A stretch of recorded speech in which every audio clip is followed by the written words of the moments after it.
اے فرزند، بیماری میں دوا ڈھونڈنا فضول ہے، حالانکہ شفا تیرے کھانے میں چھپی ہے۔ دل کی دھڑکن، دل کو جوان رکھنا ہے تو زیتون، انجیر اور مچھلی کو اپنا ساتھی بنا۔ اگر یادداشت کی تیزی چاہیے تو اخروٹ، بادام اور شہد کو روزانہ کی غذا میں شامل کر۔ پھیپھڑوں کی صفائی، سانس کی روانی اور تازگی کے لیے ادرک، لہسن اور شہد سب سے بڑی دوا ہیں۔ جگر کی تازگی، خون کی طاقت بڑھانی ہو تو چقندر، انار اور لیمو کھا، جسم کا ہر حصہ خوشحال رہے گا۔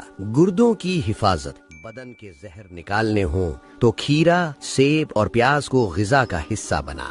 آنکھوں کی ضیاء، بصارت کی تیزی کے لیے گاجر، انڈا اور سبز پتوں کا استعمال ضروری ہے۔ آنتوں کا سکون، معدے کی گرمی اور آنتوں کی سوزش کم کرنے کے لیے دہی اور چھاچھ سب سے بڑی اکسیر ہیں۔ جوڑوں کی مضبوطی، ہڈیوں کے درد سے بچنا ہو تو ہلدی، دودھ اور مچھلی کا سہارا لو۔ جلد کی چمک، چہرے پر نکھار چاہیے، کھیرا، بادام اور ایووکاڈو کو اپنی غذا میں شامل کر۔